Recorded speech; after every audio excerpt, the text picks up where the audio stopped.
2 Timotius pasal 4. 2 Timotius pasal 4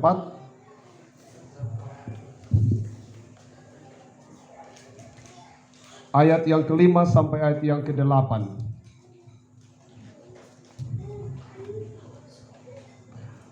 Penuhilah panggilan pelayananmu. 2 Timotius pasal 4 ayat yang ke-5 sampai ayat yang ke-8.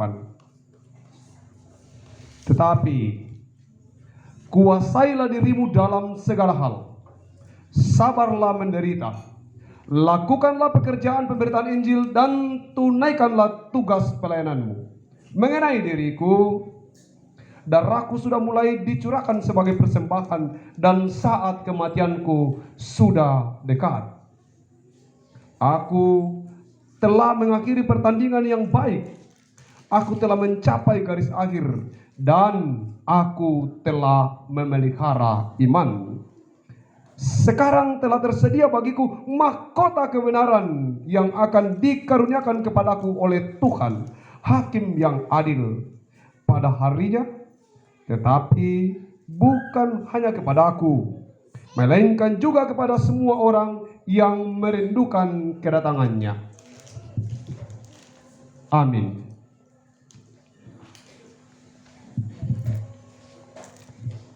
Diberi judul sampai di garis finish. Sampai di garis finish. Saya disuruh untuk memimpin ibadah penghiburan dan dikasih tahu pendek-pendek saja liturginya. Saya bilang iya, tidak apa-apa. Sampai di garis finish.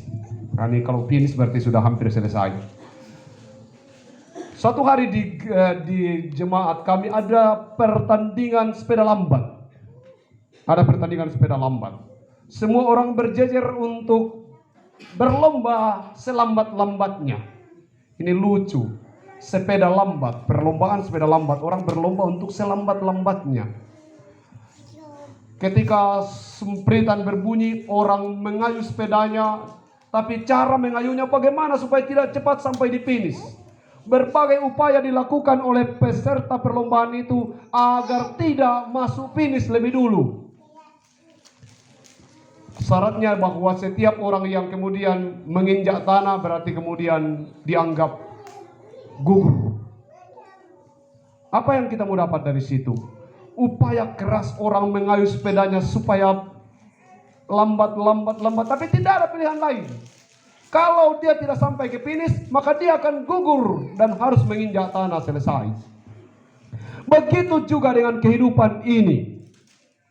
Kita semua sedang start di finish dan cara babar itu dikon nih supaya bagaimana caranya supaya jangan Pak Pendeta Pasma paling duluan datang toh.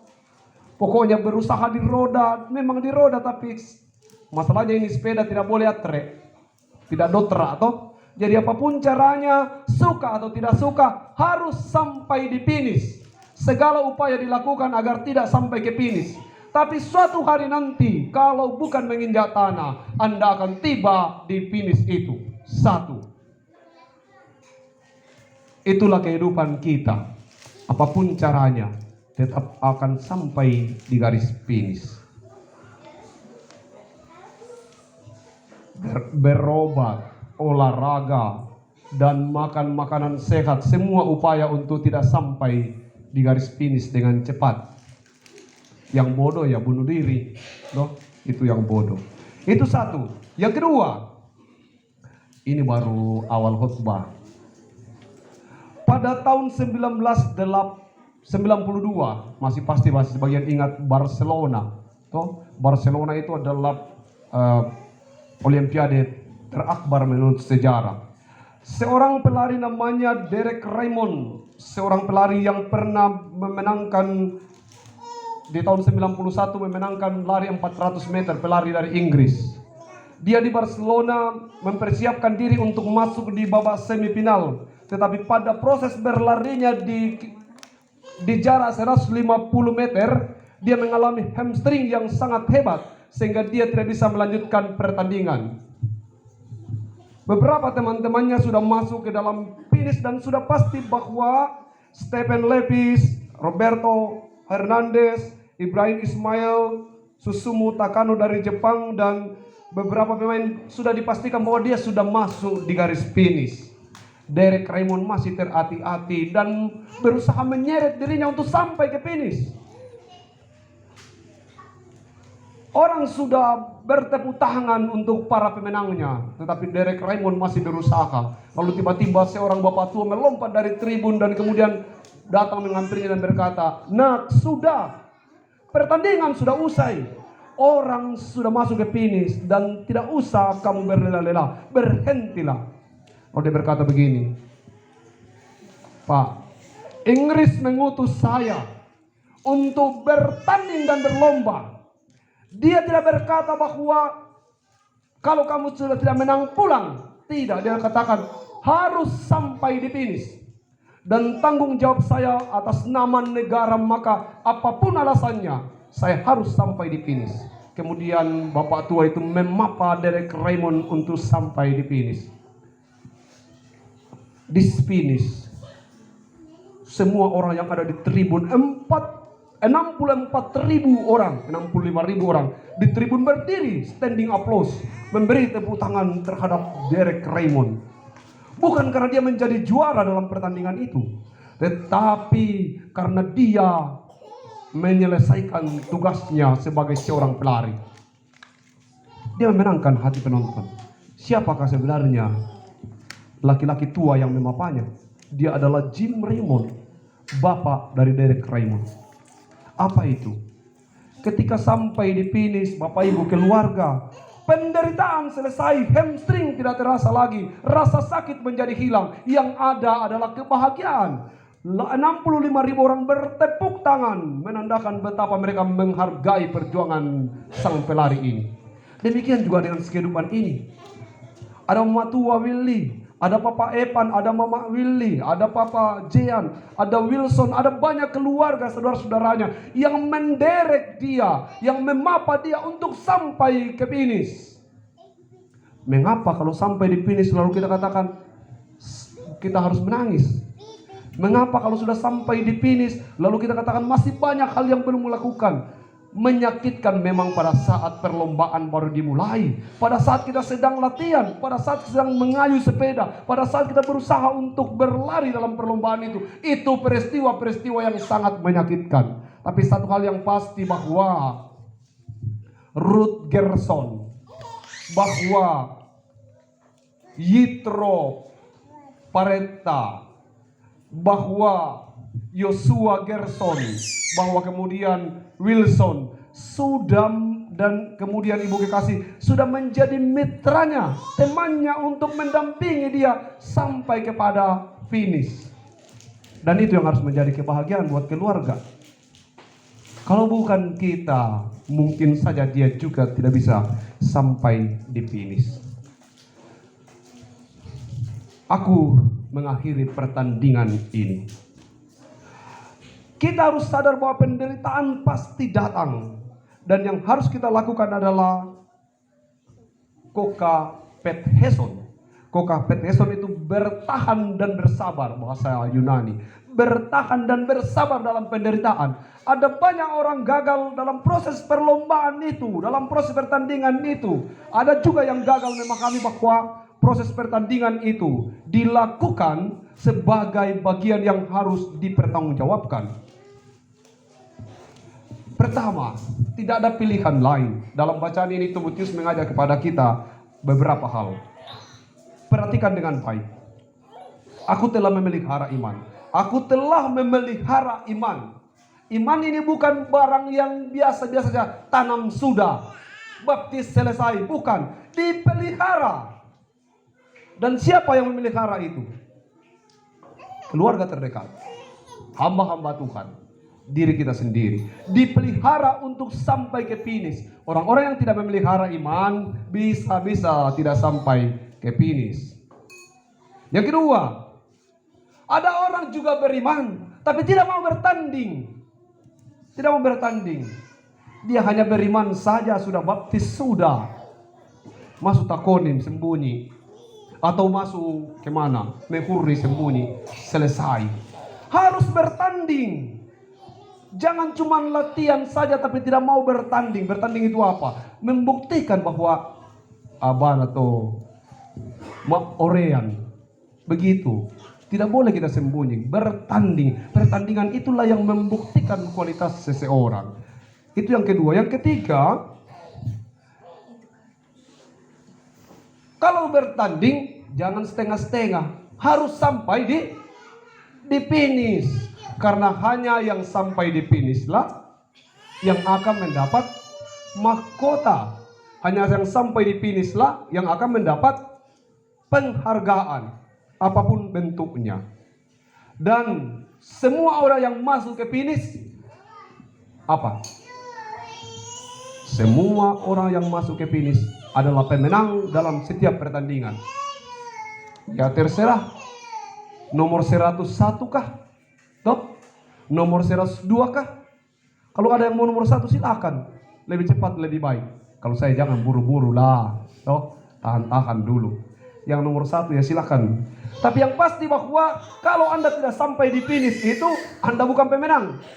Pelan-pelan saja, yang penting sampai, toh. Yang penting masuk ke finish. Biarkan urutan 2021 atau urutan berapa, yang penting masuk finish. Itu. Nah, yang keempat, pengharapan. Yang meninggal ini berkali-kali berbicara bahwa kalau dia mati nanti dia akan di sorga.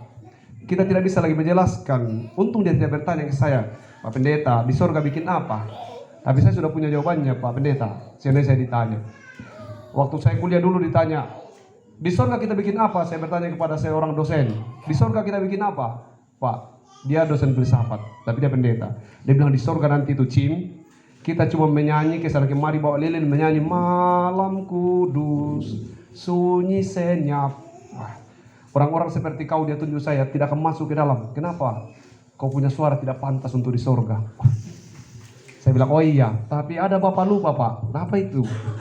Karena di sorga kita butuh lilin, maka saya lebih memilih kerja di pabrik lilin saja untuk menyiapkan lilin buat orang di sorga. Selalu ada. Di sorga itu tidak ada tempat untuk pendeta, tidak ada tempat untuk koster, tidak ada tempat untuk siapa-siapa. Di sorga itu kita semua memiliki tempat yang sama. Tidak ada kelas di sana. Toh?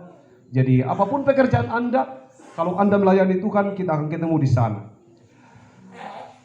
Tetapi aku tidak menghiraukan nyawaku sedikit pun asal aku dapat mencapai garis akhir dan menyelesaikan pelayananku dengan tugas oleh Tuhan Yesus kepadaku untuk memberi kesaksian tentang Injil kasih karunia Kristus.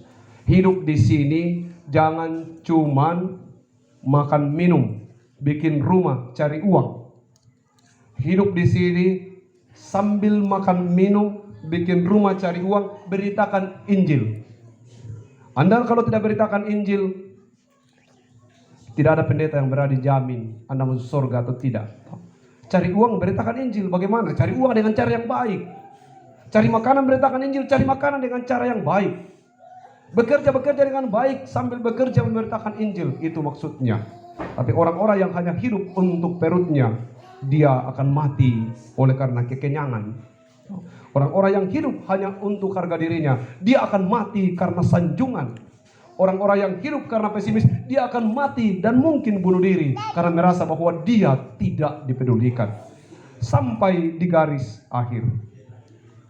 Ada beberapa kisah yang akan saya ceritakan untuk kita, untuk mengerti apa sih itu garis akhir.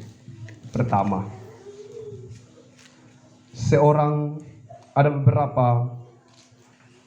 ada dua orang dokter tinggal di suatu kampung. Dua-duanya dokter yang sangat baik. Yang satu dokter gigi dan yang satu dokter kandungan. Mereka berdua bersahabat sejak kecil. Lalu kemudian pada saat mereka bertugas di suatu tempat yang sama. Dua-duanya sangat dicintai oleh masyarakat atau warga di sana. Saking cintanya, saking sayangnya, mereka berdua dipuja-puja. Suatu hari, dokter gigi meninggal. Sebagai penghargaan di kampung dibuatlah monumen besar di tengah kota. Gigi besar. Wah, jadi setiap orang lewat di situ selalu mengenang dokter gigi. Waktu pemakaman, dokter kandungan bukannya bersedih, tapi dia tertawa terbahak-bahak. Orang katakan, bagaimana kau itu dokter? Itu temanmu mati, kenapa kau tertawa-tertawa? Dia bilang, saya tahu bahwa kampung ini begitu menyayangi kami berdua, tidak ada bedanya. Bagaikan pinang dibelah dua, tapi satu yang membuat saya takut untuk mati. Apa itu dokter? Kalau dokter gigi ini mati, lalu kemudian dibuatkan patung gigi, saya pikirkan nanti kalau saya mati, saya ini dokter kandungan, monumen apa yang Anda buat untuk saya? Ada yang katakan mungkin kelamin tapi dipasangi celana dan lain sebagainya. Yang pastinya saya tidak perlu dibuatkan monumen karena sampai hari ini kita belum bisa menemukan monumen itu. Itu yang pertama. Artinya bahwa seseorang yang meninggal itu meninggalkan kesan yang baik, nama yang baik. Yang kedua, ada dua orang pendeta bersahabat sejak dari SMA. Mereka sangat aktif di SMA mengikuti kegiatan pramuka. Waktu mereka mengikuti kegiatan pramuka sangat baik sekali, dan kemudian setelah dari SMA. Bapak SMA di mana dulu?